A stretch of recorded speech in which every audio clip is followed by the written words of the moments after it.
Caio, você disse que Jesus usava 100% de tudo que um homem pode usar. Caio, por que Jesus usava 100% de tudo que um homem pode usar e eu não consigo, uma vez que eu também sou filho de Deus? Como entender que eu posso fazer muito mais que ele, conforme ele disse, uma vez que eu entendo não ser tão privilegiado de dons quanto ele? Não tem nada a ver. Dons existem em nós. Dons são vazamentos do potencial. Tá.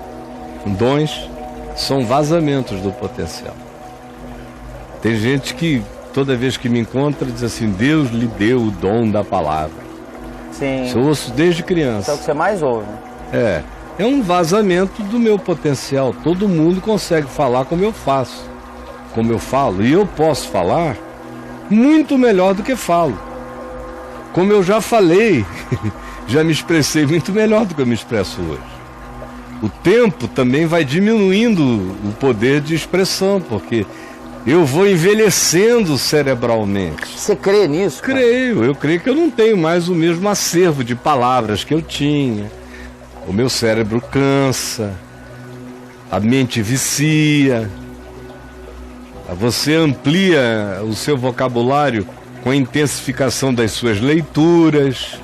Quanto mais você lê, mais amplo é o seu vocabulário. Quanto menos você lê, menos vocabulário você tem, qualquer coisa.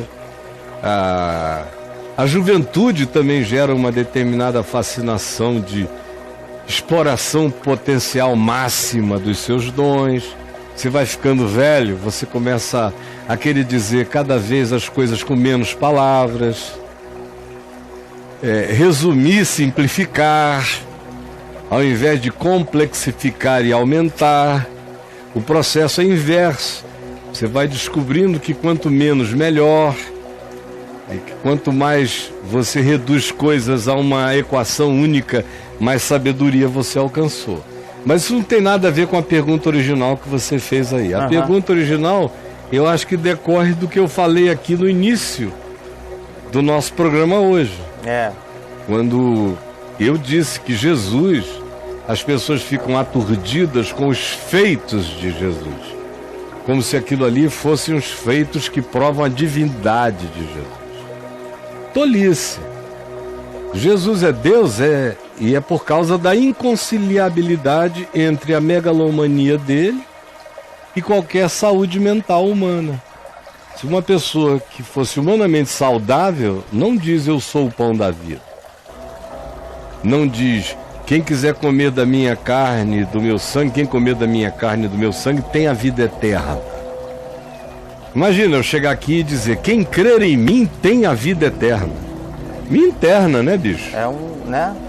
Então, foge de mim, porque eu sou mais pirado do que o Rasputin barba vermelha. É um delírio. Eu sou um perigo. Eu posso ir da pedofilia a qualquer coisa, eu me sinto Deus. Então, Jesus é Deus porque a megalomania dele só pode ser atribuída a Deus. Não é por causa do que ele fez. O que ele fez foi intervenção humana, mental, ampla na natureza das coisas e da matéria. Que um dia nós vamos descobrir que todo ser humano tem esse potencial. Todo ser humano. A gente usa um recurso mínimo. Não é só do nosso cérebro, é um recurso mínimo da alma. É um recurso zerado quase do espírito. O espírito anda morto nas pessoas. Morto. Em Jesus tudo é em plenitude. Ele é a manifestação do potencial máximo. Por isso ele diz que ele é o Filho do Homem. Então, ele anda sobre as águas. Nós vamos descobrir um dia que todo homem pode andar sobre as águas. Pedro não andou também? Por que Pedro afundou? Porque o medo afunda. Jesus não disse que tudo é possível ao que crê? Ele disse, olha, se vocês crerem, vocês vão ampliando esse potencial extraordinariamente. O que leva a mente aos seus extremos é uma fé que não põe limites a si mesmo. Quanto mais essa fé não tem limites, mais extremo o ser humano pode ser. Eu vi algumas coisas extremas, por exemplo, no meu pai. Capacidade de aguentar dor extrema. Dor física ou emocional? Dor de todo tipo, inclusive física, sobretudo também física. Resistências ou lógicas espirituais que às vezes você, depois de toda aquela divagação boba, de logicismos tolos, você vai concordar que o que ele tinha dito, aquela primeira frase que ele disse era tudo. O resto era a tolice com a qual você se distraiu para não chegar lá, naquilo ali. Ou você chega e vê um homem há 4 meses da morte, todo cheio de fragilidades e cego.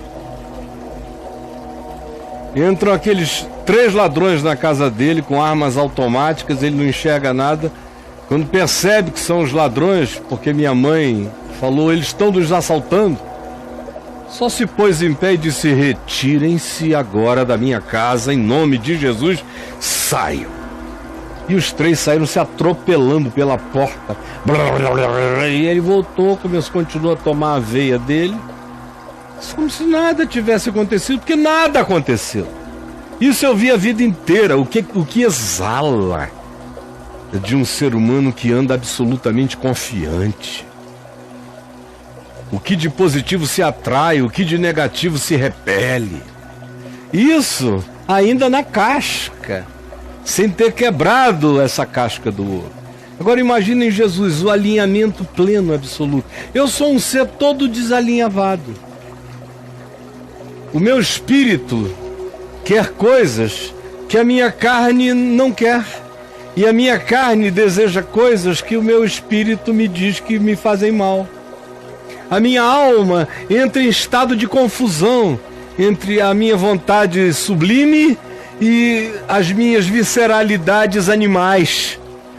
Minha alma existe entre essas dimensões, entre o voo e o casulo, e entre a agonia desejosamente erótica do estribuchamento corpóreo do casulo e a vontade de transcender. Aí entre essas dimensões está minha alma no meio da confusão. Por que me sentindo e me sabendo culpado, eu evito pregar, não me sinto à vontade para pregar? Ou não me sentiria, ou deveria não me sentir? Porque eu sei que algo se interpôs na coerência do processo. Isso é pura fragilidade. Diminui tudo em mim. Tudo se encolhe dentro de mim. Por outro lado, além de que eu sou um ser desalinhado e Jesus tinha tudo em alinhamento, corpo, alma e espírito falavam juntos. Não tinha nenhum para nenhum lado. Quando o corpo e a alma, em estado de angústia sobrevivente, se angustiam quando os gregos convidam-no para mudar para a Grécia, para ter vida longa e muito sucesso, e fugir da ameaça de morte. João capítulo 12, deu aquele repuxo de alma, de sobrevivência orgânica. E aí o que ele faz? Ele chama tudo para debaixo do alinhamento. Por que está angustiada a minha alma? Se eu nasci exatamente para este fim, para esta hora. Aí bota tudo debaixo da linha. De novo e vai. Eu já teria chamado minha mulher para conversar. Vamos dar uma olhadinha. O que você acha? Vamos fazer uma inspeção? Não sei. Meu Deus, eu sou a própria dissimulação. Eu sou a sombra. Eu não sou a coisa real, concreta. Eu sou a fantasmagoria. Eu sou a assombração do que deveria ser. Eu sou só aquele ser atravessável que não ganhou a concreção do que é. Todos nós somos apenas isso. Então, em Jesus, ele multiplica comida. Entrou no coração da matéria, com a mente dele. Mexeu em tudo. Andar sobre as águas, como Pedro andou. Porque para ele a água estava ali para ser objeto dessa travessia e não era a lógica fenomenológica da densidade da água que iria parar o processo. Ele sabia que nele mesmo ele carregava algo que era maior do que a relação do corpo, do tempo, espaço e a gravidade. Simplesmente foi. É a mente que leva. A cura do cego, por exemplo. Todas as curas. Todos nós temos todas as curas dentro de nós, postas por quem nos fez. Nós só somos entupidos. Ele foi o único desentupido. Ele foi o único absolutamente humano. Totalmente humano. Sublime e maximamente humano. O Filho do Homem. Ele era tudo que o homem pode ser.